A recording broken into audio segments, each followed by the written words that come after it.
I'm sure the threat of chemical or biological terrorist attacks is extremely scary, and that Representative Chen's done a great job to instill some fear deep in your hearts of the threat of a new, uncommon type of weapon.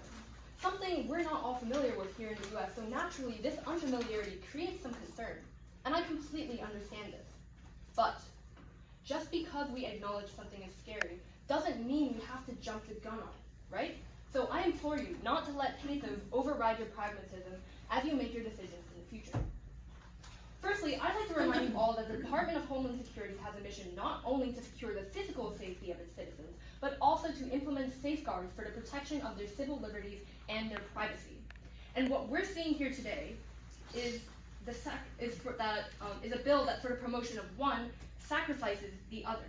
And we cannot, in good conscience, allow this to happen, because the defense of one is just as sacred, just as inviolable as the other. I'd like to now bring your attention to the landmark ruling Carpenter v. United States in 2018. It stated that geographic location data drawn from cell phones in the US is a specially protected class of information because it reveals so much about Americans. And this bill, according to its first provision, would have a federal agency collect and use this information, hence violating the ruling. This is different from Representative Rasgira's bill because this is a federal agency and not a private company.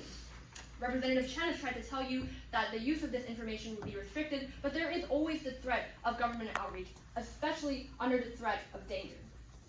Now, because I want to be honest with you all and avoid cherry-picking the situation, I'll tell you this before they ask.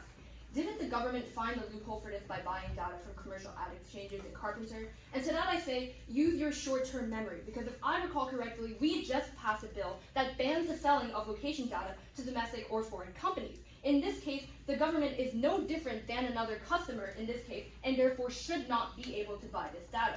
Are we really so fickle to change our minds when a bill comes in from across the aisle, or to let fear-mongering jeopardize our American values?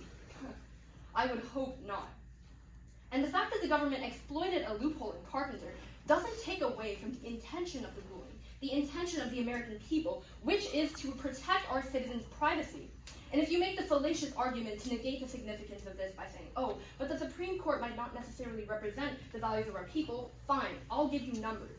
The Pew Research Center found that less than half of Americans say it is acceptable for government to assess a potential terrorist threat by collecting data. And so we cannot ignore our constituent concerns under the guise of protection. It is our duty to represent them, and I implore you to remember that. Now, with my remaining time, let me tell you the world that passing this bill creates. It is one where demonstrations and protests are characterized as terrorist attacks, where innocent civilians have their privacy violated and can be tracked down and arrested for simply exercising their First Amendment rights. It is one where depots are constructed in, quote, strategic locations, end quote, situated near transport hubs, in a perfect position to catch those fleeing the site. They are a permanent mark in the community, sowing doubt and division, a constant reminder of government supervision, that they will find you, no matter where you run or where you hide. It is one where the post-attack procedures specified in the third provision will enlist law enforcement and public relations officers to cover up government action and serve as a vehicle for propaganda, utilizing the public's respect for authority to categorize protesters as terrorists, making them patsies of a more sinister government agenda. This is not hyperbole. Looking back at the last few years of American history we've all lived through, can we say with certainty that anything is impossible for this government to do? This is a very real future we could be moving into with the adoption of this dangerous bill. And I need you all to see it for what it is. Don't be swept up in your fear of the unknown. Come back to reality and see the danger that's been present in America since the day we founded it. If I can leave you with anything today, it's that bad decisions made with good intentions are still bad decisions. And I have proven today on every single point that this is a bad decision. So as Mr. Aikens says, make good choices. Thank you.